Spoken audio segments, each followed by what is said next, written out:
Hello guys, কি অবস্থা সবার? যদিও দেশের সাম্প্রতিক সময় অনুযায়ী ভালো থাকার কথা নয়, দেশে কোটা আন্দোলনকে ঘিরে শত শত মা বাবা সন্তানারা হয়েছে।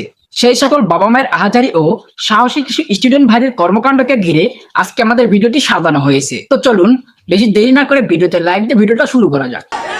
চলে যান চলে যান চলে যান, মরে যাব যাব না, মরে যাব যাব না, আমরা মরে যাব।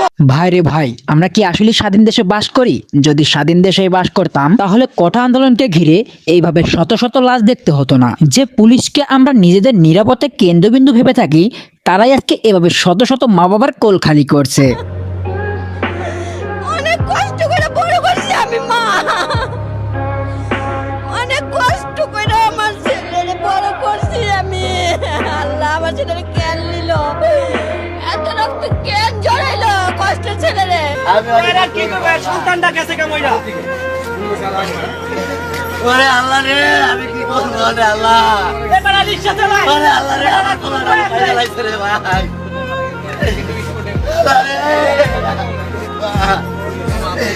আরে আল্লাহ রে, এ বুক ফেটে যাওয়ার মতো কান্না বোঝার ক্ষমতা আপনার আমার এখনো হয়নি। আসলে কথায় আছে, যার যায় সে বোঝে তার কি হারিয়ে গিয়েছে।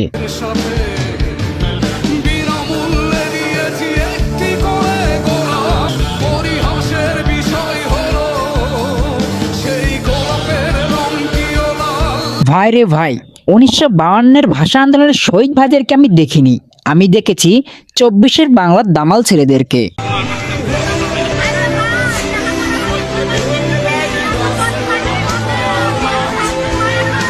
কোথায় আছে পুরুষ সহজে কান্না করে না, কিন্তু কোটা আন্দোলনের শহীদ হওয়া আবু সাইদ ভাইয়ের বাবার কান্না দেখে আমি নিজেই হতভম্ব হয়ে গিয়েছি। তুই রকে রইলো এই জালিমদের শাস্তি দিও মালিক, এই জালিমদের বিচার করো মালিক। আপনি আসছেন মাসে ফুসফুস জ্বলে যাচ্ছে এমন অবস্থা। আমার রক্ত ধরাপ, আমি বুক পাইটা দিব, আমারে গুলি করো, তাহলে বাচ্চা দেখেন আমারও। ওরা কি জানে না একটা বাচ্চা মাঝে কত কষ্ট হয়?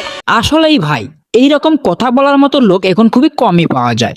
স্যালুট জানাই এরকম বাবাকে। আমাদের পক্ষ আমাদেরকে নিরাপত্তা দিতে পারে নাই, এই জন্য আমরা ক্যাম্পাস ছাড়ছি। কিন্তু কথা দিচ্ছি, আমি বাড়ি ফিরবো না। আমি আমার ভাইদের আমি আমার শহীদ ভাইদের রক্তের সাথে বেইমানি করব না। ভাইটার কথা খুবই মনে ধরেছে।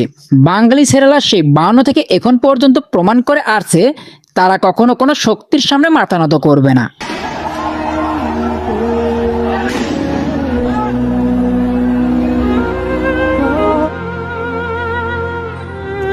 ভাইটি বাঁচতে চেয়েছিল, কিন্তু ওরা তাকে বাঁচতে দিল না। মারতি ধুম ধুম আরো মারবো, সকালে রাশ করবো। আর ভাইয়ের একটা করে রাশ করছে জায়গা থেকে, হ্যাঁ আরো রাশ হলো, মোটা একটা লাইবো, আমরা 10টা লাইবো। বলতেই হবে এই ভাইটির সাহসটা একটু বেশি।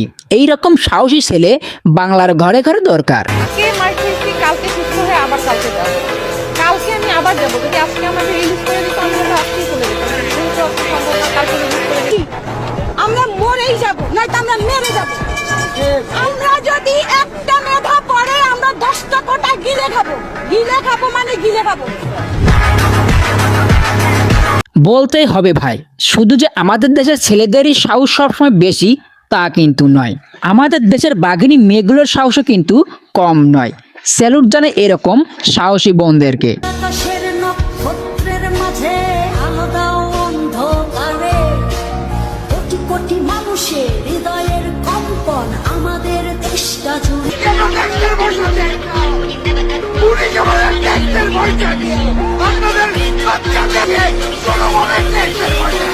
কেন করবেন আপনারা?